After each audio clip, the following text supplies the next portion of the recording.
नमस्कार दोस्तों, आज फिर हम सुनेंगे महादेव की महिमा की चमत्कारिक कहानी का अध्याय 8। उम्मीद है अब तक की कहानी आपको बहुत पसंद आई होगी। आशा करती हूँ यह कहानी भी आपको पसंद आएगी। चलिए शुरू करते हैं। अध्याय 8 महाशक्ति। 8वां अध्याय। दिव्य द्वार के उस पार अर्जुन और अनाया के सामने एक विशाल शिवलिंग स्थापित था, जिसकी ऊर्जा पूरे वातावरण में प्रवाहित हो रही थी। गुफा के अंदर एक रहस्यमयी शांति थी, लेकिन साथ ही एक अजीब सी चुनौती भी महसूस हो रही थी। यह जगह कुछ अलग लग रही है, अनाया ने धीरे से कहा। अर्जुन ने ध्यानपूर्वक चारों ओर देखा और महसूस किया कि यह सिर्फ एक गुफा नहीं थी, बल्कि एक दिव्य कक्ष भी था। तभी शिवलिंग के पास लगी एक प्राचीन शिला अचानक अपने आप चमकने लगी। दिव्य संदेश और अगली परीक्षा। शिला पर लिखे अक्षर धीरे धीरे उभरने लगे। जो इस शक्ति का सच्चा अधिकारी है, उसे अपने मन, हृदय और आत्मा की परीक्षा देनी होगी। यदि तुम सफल हुए तो शिवनील मणि की अंतिम शक्ति तुम्हें प्राप्त होगी, परंतु यदि असफल हुए तो यह स्थान तुम्हें हमेशा के लिए कैद कर लेगा। यह संदेश पढ़कर अर्जुन और अनाया दोनों ही अचंभित रह गए। अर्जुन, यह परीक्षा हम दोनों के लिए है। अनाया ने धैर्यपूर्वक अर्जुन का हाथ पकड़ा और कहा। अर्जुन ने उसकी ओर देखा और सिर हिलाया। वे दोनों जानते थे कि यह आसान नहीं होगा। पहली परीक्षा मन की परीक्षा हुई।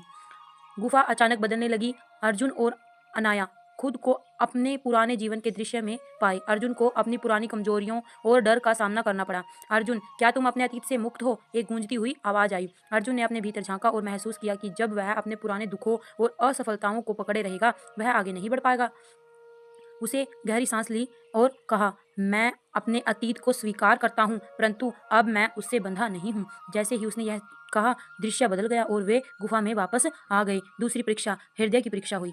जब अनाया के सामने एक चुनौती आई, उसके सामने एक दर्पण उभर आया, जिसमें उसे अपने प्रियजनों को खोने का डर दिखाई दिया। अनाया, क्या तुम प्रेम और मोह के बीच का अंतर समझती हो? वही गूंजती हुई आवाज फिर से आई। अनाया की आंखों में आंसू थे, लेकिन उसने खुद को संभाला और उत्तर दिया, प्रेम छोड़ना नहीं सिखाता, लेकिन मोह हमें जकड़ लेता है। मैं प्रेम करती हूँ, परंतु किसी बंधन में नहीं बंधूंगी। दर्पण टूट गया और गुफा फिर से सामान्य हो गई। तीसरी परीक्षा, आत्मा की परीक्षा हुई। अब दोनों के सामने एक अंतिम चुनौती थी। शिवलिंग से एक दिव्य प्रकाश निकला और उनसे प्रश्न किया, क्या तुम इस शक्ति का उपयोग केवल धर्म और सत्य के लिए करोगे? अर्जुन और अनाया ने एक साथ कहा, हर हर महादेव, हम इसका उपयोग कभी भी स्वार्थ या अहंकार के लिए नहीं करेंगे। अंतिम आशीर्वाद और रहस्यमयी द्वार। जैसे ही उन्होंने यह कहा, शिवलिंग की ऊर्जा एक दिव्य आभा में बदल गई और एक रहस्यमयी द्वार खुल गया। अब तुम्हारी यात्रा अगले चरण में प्रवेश करेगी। एक दिव्य आवाज आई। अर्जुन और अनाया ने एक दूसरे को देखा और निडरता से उस द्वार के अंदर प्रवेश कर गए। आगे क्या होगा? शिवलिंग मणि की शक्ति क्या उजागर होगी? जानने के लिए जुड़े रहिए हमारे चैनल आध्यात्मिक मार्ग से। आशा करते हैं आपको यह कहानी पसंद आ रही होगी। अध्याय 9 के लिए आप हमारे वीडियो को लाइक करें, हमें हौसला दें, ताकि हम आपके लिए ऐसी ही आध्यात्मिक कहानियाँ लेके आते रहें और अपने आप को और आप सबको अपने साथ अध्यात्म मार्ग पर लेकर चलते रहें। धन्यवाद। हर हर महादेव।